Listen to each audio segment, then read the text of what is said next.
میرے پاس پولیس والے بھی آ رہے ہیں. اس دن موبائل آئی پولیس کی, میں ڈر گیا. میں نے کہا پتہ نہیں, میں بہت بار بیان میں بلاتا ہوں نا پولیس بلواؤ پولیس بلواؤ, تو بچوں نے کہا ببو پولیس آئی ہے.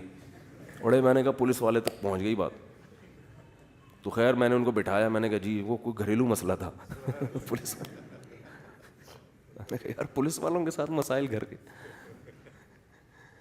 پولیس والے کہیں بھی جائیں نا ہوٹل پہ, 2 پراٹھے فوراً آ جائیں گے, ہوتا ہے نا, چائے فوراً آ جائے گی. گھر میں نہیں ہوتا ہے ایسے. بیگم 3 پراٹھے, یہ دماغ خراب ہے کیا 3 پراٹھے؟ کوئی ٹائم ہوتا ہے, کوئی ناشتے کا کوئی کھانے کا. گھر میں آتے ہی 3 پراٹھے, گھر میں آتے ہی چائے. تو یہ جتنا ہے نا حساب کتاب, یہ گھر سے باہر کی چیزیں ہوتی ہیں. مجھے بھی لوگ کہتے ہیں آپ اتنا مسکراتے ہیں ماشاء اللہ, اتنے اچھے بیانات ہوں. میں نے کہا بھائی گھر میں ٹائم نہیں ملتا مسکرانے کا. ٹائم کا مطلب کچھ اور ہوتا ہے. ٹائم تو بہت ہے, اللہ کا شکر ہے, کوشش گھر میں بھی مسکرانے کی ہوتی ہے, ایسا نہیں ہے. لیکن یہ کہ بہرحال اتنا ایسا معاملہ ہوتا نہیں ہے گھر کے باہر کا, گھر کے اندر کا جیسا گھر کے باہر ہوتا ہے.